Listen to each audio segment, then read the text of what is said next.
Hola, hola, hola, hola, bienvenidos nuevamente a Pichincha al Día. Anita, ¿cómo estás? Hola, Dieguito, emocionada porque, verás, yo ya voy 8 años aquí en la prefectura, pero hay un montón de cosas que desconozco y que justo en este espacio vamos a tratar.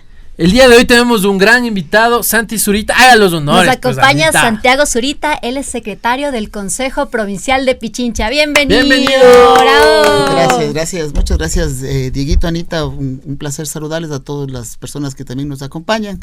Es un honor siempre poder conversar algunos temas, específicamente en esta temporada que estamos de fiesta como provincia, ¿no? Entonces, un gusto compartir con ustedes las inquietudes. ¿En qué colegio estudiaste, Santi? Yo estudié en el Colegio Benalcázar, que es un colegio municipal. Toda mi educación fue pública, digamos, ¿no? Estuve en la Escuela Espejo, muy tradicional aquí en Quito, después del Colegio Benalcázar, ¿no? Sí, habían de esos que se desmayaban en el minuto cívico. Había, como te comentaba, extracámaras, un colegio que tenía una disciplina bastante férrea, ¿no? Bastante fuerte, su nivel académico también era complejo, ¿no? Entonces, algunos éramos en esa época tal vez un poco despistados y antisistema, entonces, pero bueno, ahí le dábamos y nos grabamos y teníamos ahí, hasta ahora nos llevamos con los buenos compañeros y amigos, ¿no?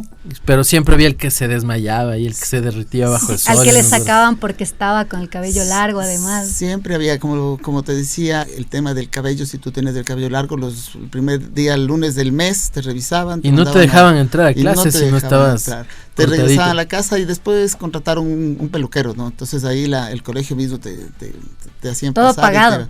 Todo pagado. O sea, si lo ves desde el punto de vista gratis, a lo mejor, ¿no? Pero claro, en esa época los muchachos, y como ahora, no tenían las modas también, entonces a veces el peluquero no era precisamente el que tenía la última pero moda. Pero no les dejaba huecos, y todo desigual.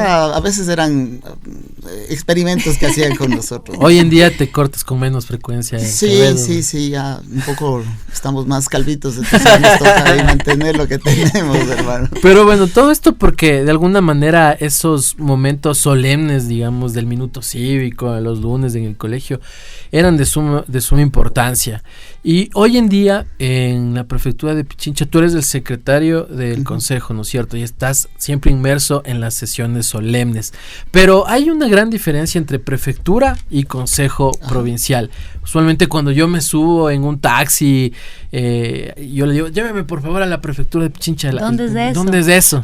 ¿Qué es eso? Pero básicamente el Consejo Provincial. El Consejo.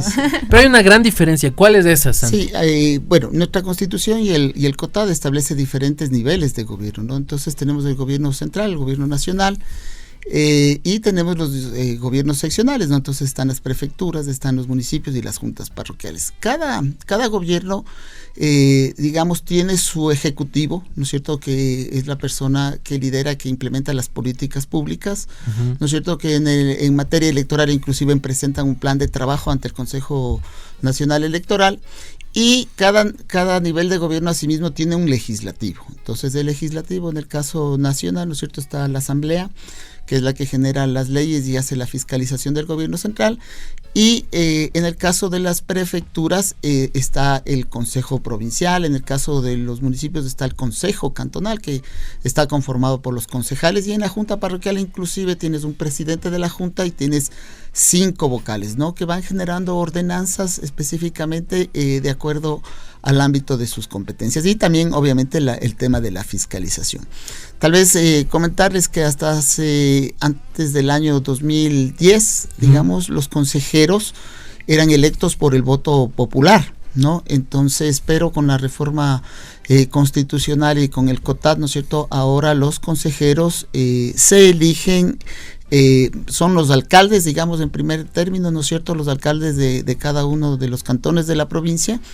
Y en el caso de Pichincha, de las 54 juntas parroquiales que tenemos, ¿no es cierto?, el Consejo Electoral hace una reunión y de ahí se eligen los 7 consejeros de parroquia con sus respectivos alternos, ¿no? Entonces, con los 8 alcaldes, los 7 delegados de las juntas parroquiales, con estas 15 autoridades más la prefecta y el viceprefecto, en el caso de Pichincha, se conforma el Consejo Provincial de Pichincha, ¿no? Que es el órgano legislativo, ¿no es cierto?, que es diferente de las competencias y la potestad que tiene la prefecta, ¿no?, que es la que comentaba hace un ratito, implementa todo lo que es la política pública, los programas, los proyectos, ¿no? ¿Y cuánto tiempo es el periodo de este órgano legislativo como para que se vuelva a elegir nuevamente? El periodo en términos globales es igual que el de la prefecta, son de 4 años, ¿no es cierto? En el caso de los alcaldes prácticamente no cambiarían.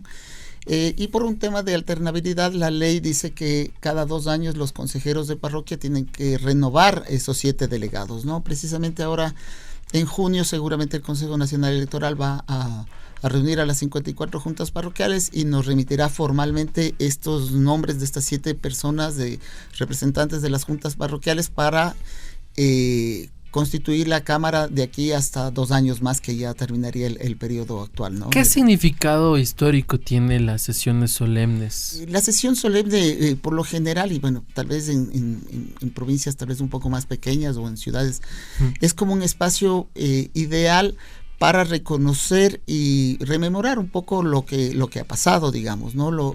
Por qué se ha constituido ese espacio específico, ¿no? Obviamente nuestra provincia, al ser la capital de la República, tiene mucha historia, ¿no es cierto? Nosotros aquí tenemos el primer grito de la independencia, ¿no es cierto?, del 10 de agosto, y posterior, obviamente, prácticamente se sella la libertad de la patria con la batalla de Pichincha del 24 de mayo de 1822. Recordémonos que la independencia ya venía con algunas ciudades, con algunos sectores, y prácticamente, si bien nació la independencia aquí en Quito, finalmente se sella con este 24 de mayo, ¿no es cierto? Y nosotros ahí como país pasamos a conformar parte de la Gran Colombia que la conocemos, ¿no? Durante 8 años, y después ya en 1830 se funda lo que hoy conocemos como nuestro país del Ecuador, ¿no? Entonces ese es trascendental esta fecha, como decía, porque marca un hito, ¿no es cierto?, de las luchas independentistas, pero también es prácticamente el inicio de la vida republicana del Ecuador, ¿no? Y de Entonces alguna manera, es con todo lo que tú dices,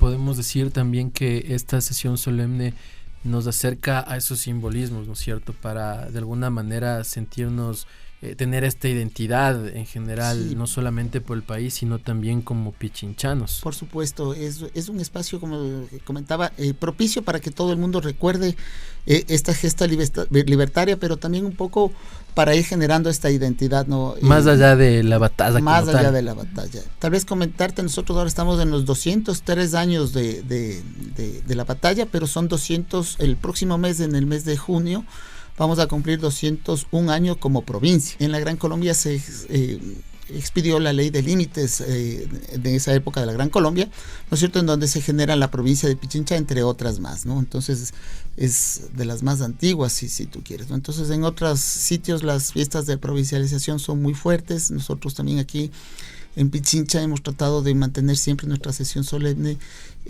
con actividades de todo tipo, culturales y también... ¿Qué sucede en la sesión solemne? Bueno, en la sesión solemne por lo general suele haber el discurso de orden, ¿no es cierto?, un poco rememorando esta gesta libertaria, pero también es un espacio en donde las autoridades de la provincia reconocen a los diferentes actores, ¿no es cierto?, y empresas que han aportado desde diferentes ópticas, ¿no? Ayer la sesión del Consejo, por ejemplo, se reconoció a un grupo de ex trabajadores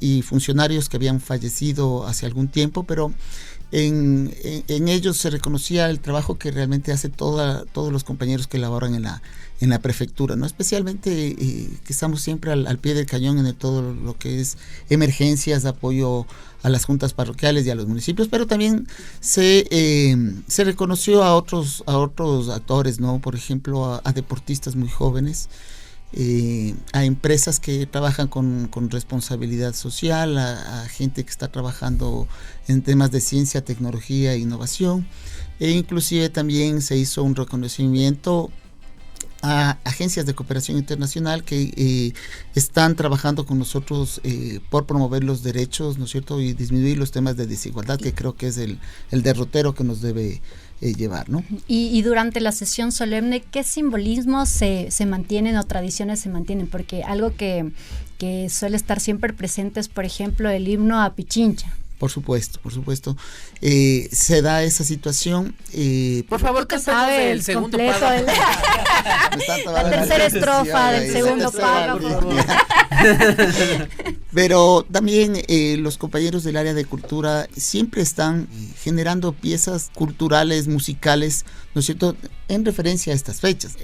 El tema de la sesión solemne fue el rescate de la presencia de las mujeres en la gesta libertaria, que a veces históricamente han sido marginadas, ¿no es cierto? En ese momento se hizo un análisis histórico y se recuperó nombres de muchas mujeres que estuvieron de frente también en las gestas libertarias, no solamente Manuela Sáenz, sino hay otras personas más que inclusive se disfrazaron de hombres para poder participar en las batallas, ¿no? Entonces eso también ha sido como un ejercicio importante que lo hemos hecho. Y de alguna manera esto también, digamos, influye en nuestra identidad como pichinchanos y pichinchanas, ¿no?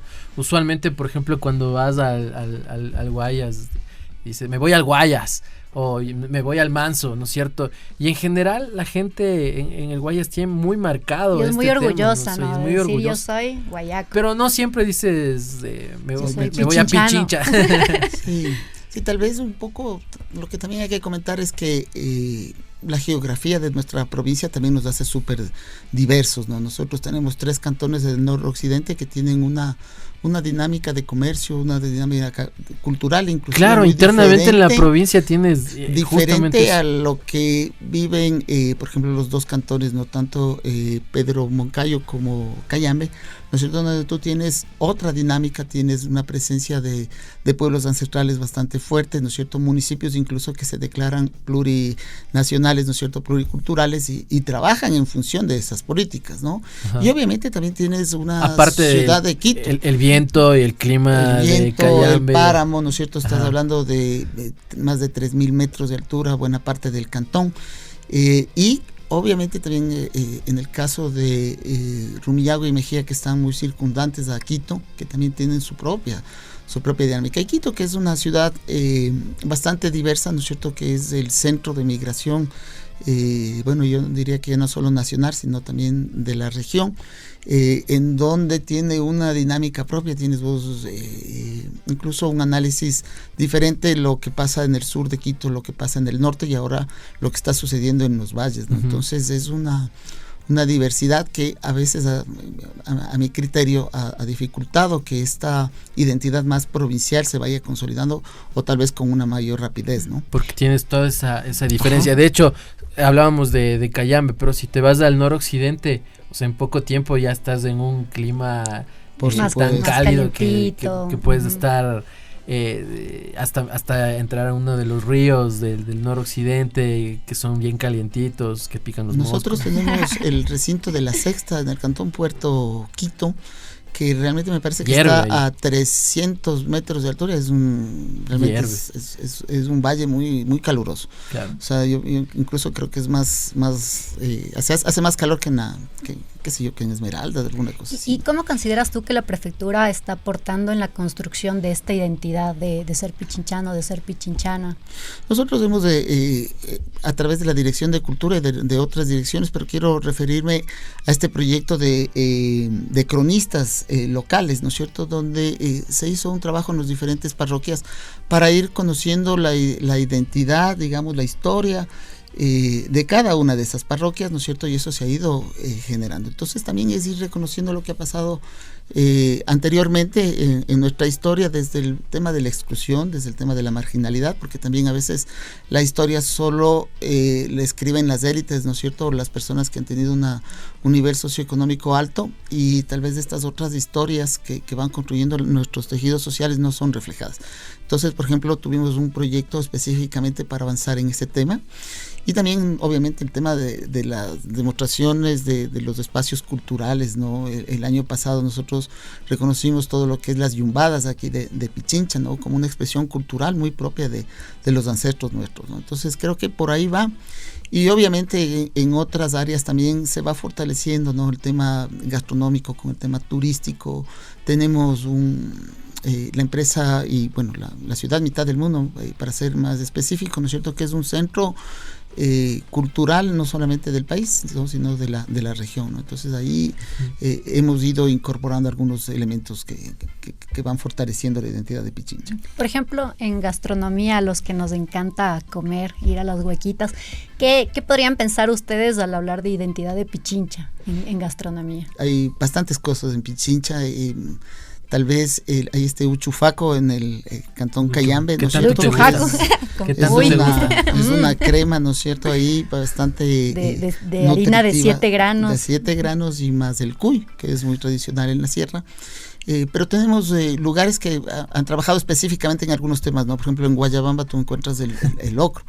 No, es una cosa muy muy específica, el yaguarlocro específicamente. O el ceviche de palmito podría ser. El ceviche de palmito en el noroccidente, o por ejemplo te vas a Selva Alegre en el cantón Rumiñahui, encuentras gastronomía y el tema de cuy es también bastante ya generalizado. Ya nos dio hambre. Y claro, bueno, y aquí en Quito mismo hay algunas cosas, ¿no? Ayer nomás estaba paseando por la Cruz Verde, ¿no es cierto? Me estaba acordando de las famosas colaciones que ¿Dónde, es ese ¿dónde es la dulce. Cruz Verde? En el centro de Quito, ¿Ya? hay más o menos por la Galápagos, me parece que es de esa calle. Amigos de Pichincha al Día, eso ha sido todo por hoy. Muchas gracias, Santi, por gusto, ilustrarnos a las órdenes con la siempre. importancia de aún conservar estos símbolos dentro de las asambleas, por ayudarnos a diferenciar qué es un consejo provincial, qué es la prefectura, qué hace el consejo provincial. Y sin duda esperamos tenerte en una próxima Muchas ocasión. gracias, Nos vemos. aquí estaremos. Un gusto.